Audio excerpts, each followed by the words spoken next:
What's up, everybody? Let's go. So actually, funny story. I was like getting ready to record this podcast like 10 minutes earlier. Cause it's actually 11 o'clock right now. It's 10:59. So it's 11 o'clock. I was getting ready to record it like, 10 minutes earlier, but you know, I always check Panthers.com. I check it like every hour around. I always check it before I do a podcast, just in case I don't miss Panthers news, obviously. And wow, this is such a good example of, you know, me almost missing something. I mean, obviously I would check Panthers.com every day, and I always check before I do a podcast. But J.C. Horn named to the top 100. I actually had an entire different episode idea. Hopefully I don't forget it. I should write it down. But that'll be tomorrow.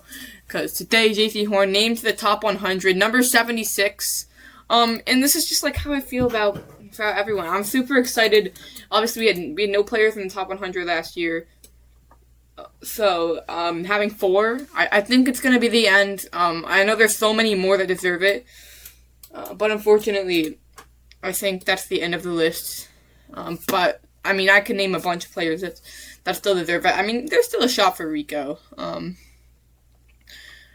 But I'm super happy. If you can't tell, I was super ecstatic about this. So I just want to talk about the impact that J.C. Horn has on the Panthers, like I've done for every other one.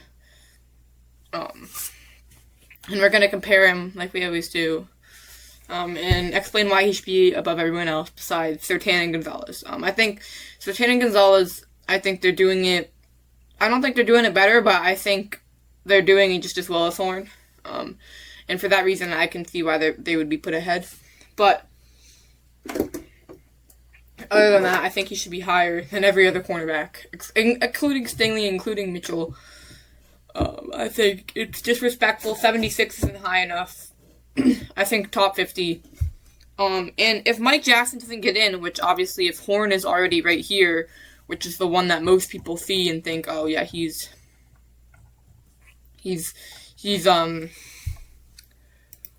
gonna be the one that people think the most. But it's insane. How do you not have the pass deflection leader in the top 100? I mean, that is so wild to me. Like, that's genuinely crazy. I cannot believe it. How do you not have the pass deflections leader in the top 100? I can't believe it. I'm genuinely, again, he still could be, but as of right now, he's not. Also, I do want to talk about, I know when Bryce Young made it, I said I was going to be upset if Stroud was ahead of him, and yes, I do know how the top 100 works. They do it during December, so they would not have seen his playoff collapse. So therefore, I can't understand. I still think he was playing better than him anyways, but still, therefore, I can't understand that. But I mean, he shouldn't be. I mean, we're already at 76, so he shouldn't be there anyways. Anyways, going back to that, Horn, he invented the seatbelt celebration, so all the corners are doing it. I mean, anyone you go, if they make a great defensive cornerback play, they're gonna hit the seatbelt fairly most likely. And it goes back to J.C. Horn, and his time with the Gamecocks. He was the one who actually invented it. You can look that up, proven fact. I forget who it was with. I know there was another player he invented it with. I think they were safety for the Dallas Cowboys. I do not know their name. But yeah, he was the one who invented that. And, I mean, it's his play style. He's very talkative on the defense. He's very fiery persona. Obviously, you know, he and Bryce go back and forth in training camp and stuff like that.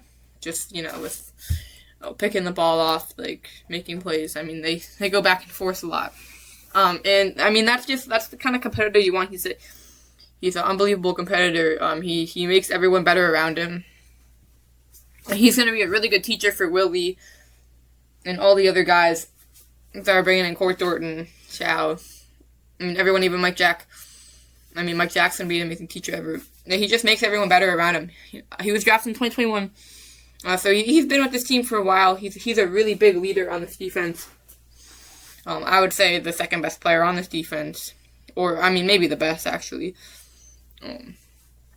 I mean, that's just because I think cornerbacks are more exciting than defensive linemen. But, I mean, the numbers also speak for. I think I'll give DB the edge there. But I like JC Horn better just because, like I said, I mean, I like offense better than defense. I like, just because it's more exciting to watch and stuff like that. But, obviously the numbers speak for itself. 5 picks, 1 against the Jags, and then 2 against the Jets and 2 against the Niners. Like, amazing season in terms of that. 8 PDFs, I think, or pass deflections or whatever. And then just the acrobatic interceptions too. I mean, obviously, we talk about, I think the best play he had this year was the pick against the Niners, his second pick against the Niners. It's play action. He's on, if you're looking at it from the 49ers perspective, he's on the left side of the field, deep left corner. I think they're probably in cover 3, maybe I would imagine it's cover 3, because he's playing pretty far deep, in that deep zone, that deep, left cover 3 zone. And he reads the play action perfectly. He sees the route over the middle and immediately starts breaking. Purdy doesn't even see him. That's how far away he was, and that's how far he ran down the field to make that pick. Just zooming across the field, cutting off the ball, picking it off, and then taking it up the sideline. That was such an amazing play. I cannot speak enough on how great of a play that was. And then, the pick against the other pick against the Niners, I think that was definitely that was absolutely straps coverage. I mean, that was the definition of a seatbelt. That was more on Purdy to throw that ball. It wasn't the greatest decision. But obviously JC Horn having great coverage, and that was a great play on the ball too. Same with the Jets. The second pick in the Jets, that was again just straps. Tyler. You're not gonna throw it up one-on-one to JC. He's gonna come down with that. He does not have bricks, like most corners, or like some corners. He has great hands, which I think is a really undervalued skill in a cornerback, because, getting the ball is ultimately their goal. And, PDS is amazing. It's also, it's almost as good, especially if they come on third downs, which, I would say there's a good amount of them that do, considering third down is normally the passing down. But interceptions are key, and if you can't get interceptions very well, that's not great. Even if you're a great cover corner, picks are the things that's gonna alter the games. They're gonna get you really good field position. They're gonna set up touchdowns. They're gonna stop a team from scoring in the red zone. We've had some really key red zone turnovers this year, like both against the Rams, 2 against the Rams actually. In terms of the DB fumble, and the Knicks got an interception. It was the DB knocking it up. And then obviously, there's the acrobatic interceptions, like against Jacksonville. Like against the Jets. Highly recommend you watch those. There's some amazing one-handed plays by JC. He just goes after the ball really well. He gets it. I cannot speak enough. Unfortunately, I think he should be a lot higher. I think Mike Jackson could be at the spot. I think Mike Jackson should be a little higher. I think everyone should be higher, but I think Mike Jackson could be a little higher. The only player I could see you not putting higher is McMillan. Just because, the stats don't necessarily, put it. Obviously, I think that the play definitely supports it. Amazing play. But, he's just a rookie, too. If we were talking about potential, he would be in the top 20. He has a potential to be, the top 3 wide receiver in the NFL. I think next year he's going to show that. But getting back to Horn, great leader on this defense. One of the louder players on this field. Mike Jackson up there with them. And he makes everyone better, like I said. And that's especially Mike Jackson.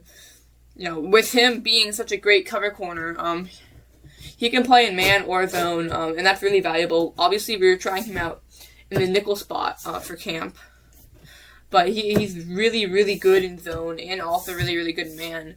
So it allows you to do a lot with him. You don't have to accommodate any coverages for him. He can play really well in everything. He's a really good tackler. The play against the Bucs where he literally saved the game. That was one of the most important plays of the game. We didn't know it at the time, but it was. Bringing down Turner, just avoiding the stiff arm, getting off of Baker Mayfield, trying to block him. Might have been one of the worst blocking attempts I've ever seen. Obviously, he was a quarterback, but still, you can do a better job than that. But, yeah, that was an amazing tackle. He's had some really clutch sacks. I know against the Chiefs, he had a really nice sack. Great sack against the Cowboys the other year. He had a sack against Baker. He got in there against Baker this year too in Week 16. I'm sure there's others that I'm missing. I'm sure there's other great tackles that I'm missing. One of my favorite picks is the pick against Geno Smith in 2022, where it was the first play. That was back when I didn't have Sunday Ticket. So I couldn't actually watch it. I was watching it on the ESPN play-by-play thing. And I remember not believing it. Just because it's the first play. It's not very realistic. But then I was super excited and stuff. Yeah, and the first play of scrimmage, the first pass intercepted by JC. Yeah, it's had some really, really amazing picks. There has been some injury. He's never played a full 17-game season. He came really close. He played 16 last year, only missed the Rams game with a concussion. We really could have used him. But we won anyways. But, with the two great receivers, we really could have used him. 2024, he had a full year. Those are the 2 years he made the Pro Bowl. He didn't have a full year. Almost a full year, 2 games away. And in 2022, he played a really good amount of games. I'm not sure. I know it was above 10. I'm going to go 13. And then in 2021, he missed a lot. In 2023, he missed a lot. But still played. He's played amazing. And back-to-back really full seasons. I would say anything above 13, I would say is it's a healthy season. Anything above 14, actually. Anything above 10 in reality is a productive season, I think, but anything above 14, I think it's a healthy season. So back-to-back, healthy seasons for the most part. And he made Pro Bowls back-to-back those years. Obviously we've had some players get robbed. Derek Brown. But the Pro Bowl doesn't really mean very much after Tyler Huntley and Shedeur Sanders and Joe Flacco made it. But it's still, it shows that he's being recognized a little bit. And obviously, it doesn't mean anything because Derek Brown didn't make it. So, that's how you know it. Didn't Dexter Lawrence make the Pro Bowl this year? Wait. I'm getting sidetracked. I know.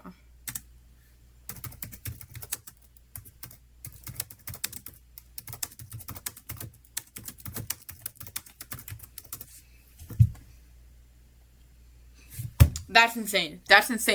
0.5 sacks compared to Derek Brown's 5. 35 tackles compared to Derek Brown's 73. Didn't make the Pro Bowl, one did. And that's how you know it means nothing. But, moving on. It just shows the recognition. But that's how you know the Pro Bowl is all, media. Whoever is known the most is gonna make it. That's why Shedeur made it. That's why, everyone made it. So, yeah, just keep that in mind. But I'm just super happy for JC. I think he should have made the top 100 last year. He only really had one pick last year, but that's because he wasn't getting the ball thrown his way. I've said this a lot in podcasts too, along with setting him at the seatbelt. But having Mike Jackson play alongside him is probably the best thing in terms of his own career. And obviously it's really good for our defense in general. But we have 2 top 10 cornerbacks. No one can debate me on that. You can talk to a wall. I genuinely wholeheartedly believe, I don't even think this is my bias. Obviously this is my honest opinion, and my honest opinion is biased, but I think this could be, I think I could genuinely convince someone, that this is true.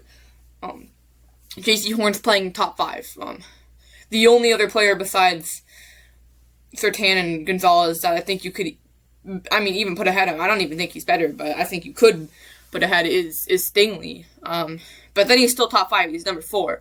And Mike Jackson, you could put Mitchell ahead of him. You could put McDuffie if you really want, but I think Mike Jackson's playing way better than everyone else. You look at J.C. Horn. If Mike Jackson isn't ahead of J.C. Horn after, having 5 interceptions, if you count the playoffs. Is that right? I don't think that's right. Rams,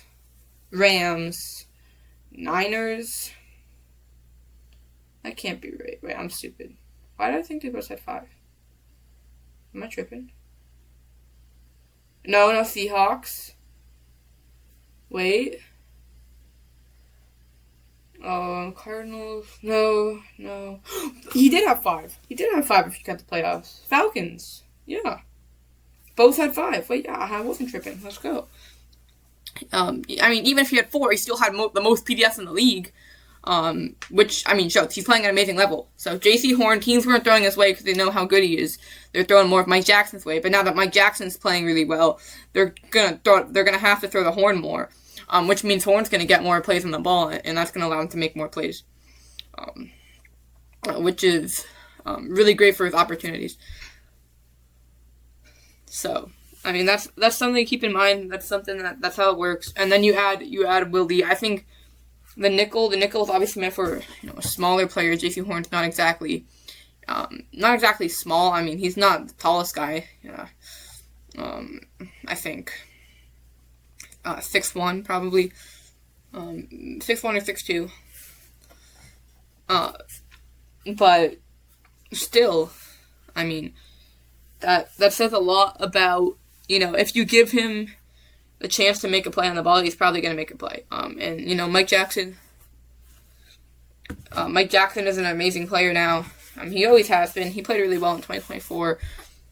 But teams aren't going to look. They're going to look both their ways, and that shows they both had 5 picks this year. If you count the playoffs, obviously. Which I personally do, especially.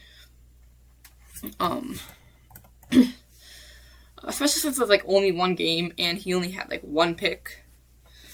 And playoffs is still a game. If anything, that's more impressive because they're playing better teams. Obviously, it gives you an extra game. But it's against better teams, and it's only 1 game. And it's only 1 pick that you're adding against a better team. And they both had 5 picks. And because J.C. Horn also played in the playoffs. Obviously, J.C. Horn had less games necessarily. But he still had less PDFs, which is why, if you're gonna put J.C. Horn here, Mike Jackson either should be ahead, just based on, this is obviously just based on statistics, but Mike Jackson should either be ahead or very close behind, and he's not going to be either of them because the NFL is going to disrespect him. And that's not acceptable. Come on. If you're going to put whoever is in there, Brock Purdy, he missed half the season. He played horrible. Over Mike Jackson, who picked them off. Come on. But they both make each other better. They're both, they have a really good relationship. From what I can tell on the field, obviously. I'm not sure. Off the field, but and they play really well together. They both make each other better, and it's really great to see. And they're 2 really big pieces of our defense. With the nickel, I think And that could be a really valuable position if we can work him in on that. I think that's definitely been one of our weakest areas in terms of coverage. Corey Thornton, obviously, and Jeff Smith-Wade, we're the people taking care of that. I personally, I'm a bigger fan of Thornton, especially, I was rewatching the Cleveland Browns preseason game, and wow, that guy was insane during that game. He had such an amazing day. PDF, tackle for loss, 4 tackles. Great job by Corey Thornton in that game. I'm sure that's what earned him the spot on the roster too.